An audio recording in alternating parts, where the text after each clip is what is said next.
Before I even start this video, I want to say, answer these questions for me in the comments below, because I really want to hear everyone's opinion on this show. I don't know anyone at my job or anyone in real life who watches it. Like, not like the other shows I was watching. I want to know, do you think that they're going to solve this in the next... This is the second to last episode.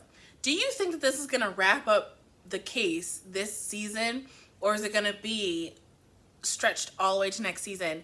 And how many of the secrets do you think are going to come out? And do you think that this should have been a mini-series? I low-key think that it should have been a mini-series. I'm ready to see the results. I think that they've done such a good job kind of with so many aspects of the show. I don't want it to get sloppy jalopy like Pretty Little Liars. Yeah, those are my questions down below. Oh, also, my other question I want you guys to answer down below before we get started in this video. Now that you've seen kind of the moment with Jeanette, which I'm going to talk about at the very end of the video, now that you've seen the moment of when she supposedly made eye contact with Kate, now that you've seen it, does it change your mind? Does it reinforce what you were already thinking? Etc. Do you think that Kate still has some Stockholm? Do you think that she's evil? What do you think? What do you think? Let me know in the comment section down below. Bye. Oh, go to the video. Continue watching the video. Okay. Welcome to my channel, fellow watchers of Cruel Summer. This week we have a doozy of an episode. Now, I just want to say that I said that she had a little bit of Stockholm Syndrome. I told you guys that. I said that a couple episodes ago. But oh my God, there's a fly in here. Sorry. The grooming warning on the opening credits, I was like, oh my gosh, I've never seen that on a show. That's like, be careful, we might have some grooming in the show. I've never seen that. I've never seen that.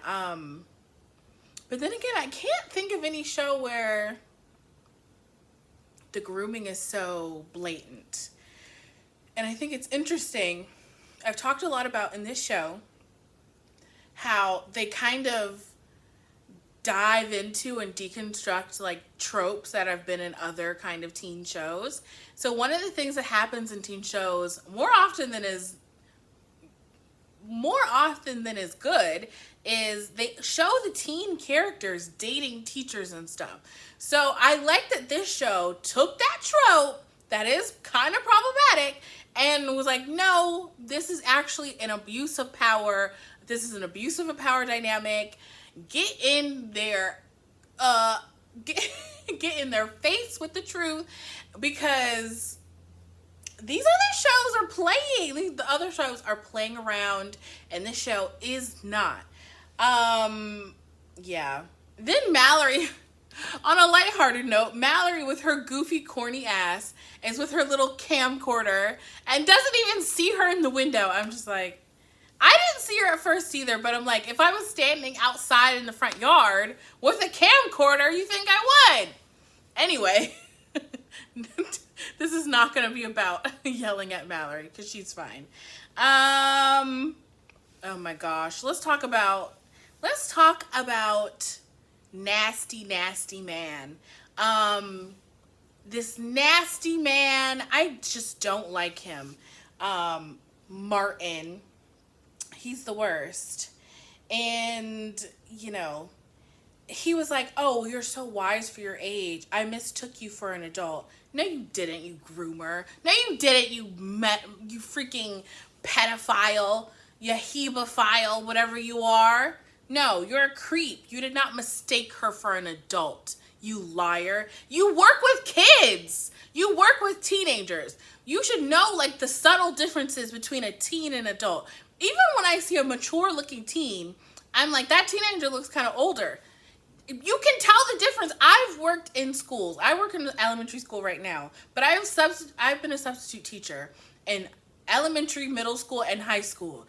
And I can tell you the difference seeing kids in the hall between a short, youthful looking teacher and a student the same height. You know what I mean? Like, it doesn't matter. It doesn't matter height. It doesn't matter clothes. You can just tell when someone's a kid. You can just tell when someone is a teenager. And she does not act that mature for her age. She acts like a teenage girl. When she was panicking, like, I don't know what to do. I'm not a good liar. An adult that wasn't trying to molest a child would have said, oh, honey, calm down. We'll call your parents together. We'll sort this all out. The sooner we address it head on, the better. The sooner we get you back home, the better. The sooner you guys hash it all out, the better. What a molester does, oh no, you should just stay here with me. You should just stay and sleep in the bed with me. That's what you should do. Yuck. Disgusting. Anyway, sorry. Let me look at my notes. I do have notes today because I know that last minute video was a hot mess. Okay? Kate focus episode. I told y'all she had Stockholm, because even sitting in therapy, she's like, but you don't understand. He really could see me. I felt so seen. And I'm like, yes, girl, that's what grooming is. She's trying to explain it to you. Like, the lady is trying to explain it to her without, like, invalidating her feelings, because you don't want to invalidate someone's feelings. Even though their feelings that they're interpreting are in response to grooming, you still don't want to tell her, like, oh, it was all fake, because her feelings feel real to her. So you don't want to, like, get in her face, be like, no, girl, he's a molester. You were tricked. This is trash. Like, no, like, you want to, she's trying to take a light touch. That's why I'm not a therapist, okay? Because I'd be like, no, girl, you were tricked. He's trash. No. You can't cure it by just raising your volume. That doesn't work. I love the show. And again, the breaking down of, like, all of these tropes, like, giving this commentary. Like, I think Kate has definitely mentioned this before, of, like, I was afraid to disappoint anyone. She was raised and kind of ground down by her, like, overbearing mother to be a people pleaser. Anytime she did anything slightly that her mom didn't like, she would grind her down and yell at her. Like, when she was talking to her about the situation with the dad, don't you think as a mom, your first instinct would be like, okay, what did you hear? What was wrong? Excuse me. What was wrong? Why are you so upset about this? I'm sure it's not a big deal. And then when she came back and apologized, she would have been like, it's fine, honey. It's fine. Just don't jump to conclusions. No, all the adults in Kate's life are failing her, okay? So when she came to the mom and apologized, the mom doubled down on yelling at her and been like, yeah, you need to mind your own business. I'm so embarrassed by you right now. Stop bringing this up. I'm so upset with you. I'm like, that's your child, ma'am. Please calm down. What is wrong with this woman? So I just felt like, yeah, her mom was like, do we think that the mom was verbally abusive? I don't know if it, like, is to that level, but she's definitely not the greatest, okay? She definitely ground Kate down a little bit. So she ground her down. She has no spunk, no talk back, no edges, no, she has no edges. She has no, like, sharp edges to, like, push back against, like, this guy going, like, hey, just stay at my house. You know, like, and she's like, okay, if that's what you think is best, I don't know what to do. I'm such a bad liar. Ooh. You know, like, you raised her like that, so now she's like that. Oh, we are on the second to last episode. What do you guys think about, is this going to continue all the way to another season? I know it's not a mini series, but I'm just like, I don't know, man. I just feel like, how is this going to continue for multiple more seasons? See, this is kind of part of what the problem with Pretty Little Liars was. Like, the first season was really captivating, but, like, it just dragged and dragged. And you're like, how can you have more on top of more on top of more? It doesn't make sense. So we'll see if, I low-key think that this should have been a mini-series. I don't know, like, especially now that we're getting to the point that we've kind of gotten like a glimpse at, like, the key moment of the season of, like, what really happened. So before we get into that, hold on. Can we just talk about Martin for a second more? Nasty. I hate this man. I'm like, he really just wants a 16-year-old girlfriend who has nothing else going on in her life, and he's the type of guy, and this is what I wrote down, and he's like telling her, don't be in such a rush to grow up. I literally put that emoji that's like, why would he say that? Because he's a molester. I already know why he would say it. Guys like him just want women in their life, and this is, I don't know if this is why people become pedophiles. I don't know. But it's not just pedophiles. There are men like this who treat grown women like this, who date grown women and treat them like this, where they just want a woman to stay in their little tiny box, and their whole world is consumed by being interested in what this guy has going on, and he doesn't want her to have anything else going on in her life. And that's what he likes about having Kate in the house.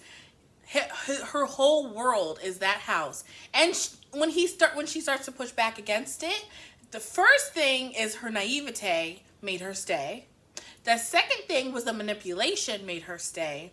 And then when the manipulations didn't make her stay, that's when, ladies, take notes. This show is actually so good. When all of the manipulation stopped working, he turned to violence and threatening her and yelling at her and locking her in the room, in the basement. So, hey, like, this is not just a fictional thing. This is not just TV. This is like literally like the pattern, the cycle of abuse. And I'm like, I'm really impressed with this show for like making it entertaining and suspenseful and like really showing it. And like not making it too Lifetime movie-ish. I love it. Jeanette's dad. Now Jeanette's dad, I don't know what the tea is on Jeanette's dad at this point. I think that what was the point of him going there to use the phone? I don't know. Like, that just didn't seem real to me. It seemed like he was trying to, I don't know what his point was, but he seemed almost like he knew something was going on. Like he suspected something, because and this is before anyone really knew all what was going on, because he was telling people, or they were speculating that she was missing because she ran away. But he came in and he like was acting sus. And he's like, oh, when he saw the like brochures, he's like, oh, you're planning your escape.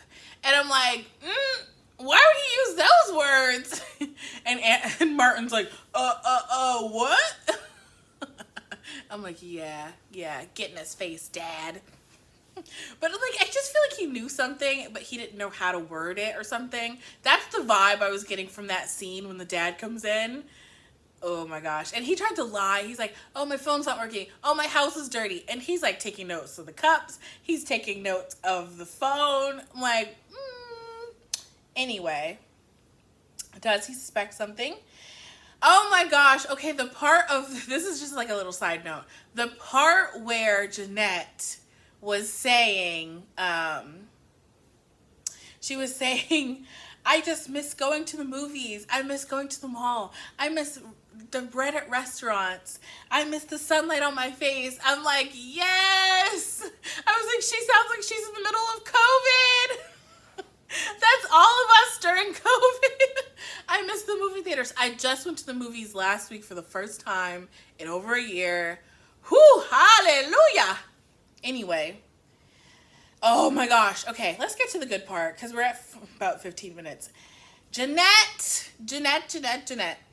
Let's get to the good part. We finally kind of got to this part where this is like what the whole season has kind of been culminating to, of the night in December when Kate claims to have seen Jeanette. Okay? She claims that they made eye contact. So this show, I think that this episode is interesting because to me, I feel like it paints a complex picture of what's going on in the mind of Kate. I think that it paints a picture of she is a victim. She has been groomed and manipulated and verbally abused and let down by all the people in her life. And she sees Jeanette and she's like, what the hell is Jeanette doing here? I think she has no idea what Jeanette is doing there. Jeanette steals the snow globe, and she doesn't even know. And I'm like, does Mallory know where she got the snow globe? And then she goes to get it from her, and she won't give it to her anyway. So she sees her. It's the night of. I think she's sympathetic. But this episode is sympathetic, and then we get to the scene, and it's like, we already knew she was lying. I mean, she's lying. They did not make eye contact. She did not see her. She looked up the stairwell, but she did not make eye contact and see her. It was dark up the stairwell. And I'm just like, And then, okay, next thing, why didn't she say anything about the snow globe? Why didn't she say, well, she stole the snow globe from me? She stole the snow globe from the house. You know, like, because she doesn't want to tell people he got her a gift. She doesn't even have to say that part. She just could say that there was a snow globe. She took it out of the house with her, and it looks like XYZ. Period. I don't know, man. Yeah. But I think that people are saying, like, she's not... Like, I only got one comment on my last video. Sad. And she was like, she's not an innocent victim, etc., etc. I'm like, yeah, I get that. But at the same time, I think that she is, you know, she's a young girl. She's young. Like, you remember being a teenager? This shit ain't right. You know what I mean? Like, your mind ain't right. And I think, like, part of, like, why she did what she did was because she was a teenager and she's not mature for her age. She's a teen. She's a vindictive teen girl, and she's like, I'm gonna get revenge on my ex-boyfriends, current boyfriends, new girlfriend / ex-girlfriend, most recent boo. I'm gonna get revenge on her and I'm gonna blow up her world. Why does she get to just walk away from the situation? No, I'm gonna put her on blast. Just like she took my life, I'm gonna take her life. You know, like, and I just think that that's teenage thinking. I don't think, like, you'd be like, I'm a teen, I don't think like that. I'm not evil. Like, I get it. Hold on. But, like, she's been through a crazy different ordeal. Like, that's, so, like, maybe her vindictive streak and her trauma are coming together in a nasty way. I think she's wrong. I think she's clearly a liar, but she's been through some shit. Like, she's seen some shit, okay? If you've made it this far, if you are a loyal, true subby, leave me a snow globe emoji. I think, like, there's like a crystal ball that looks like a snow globe.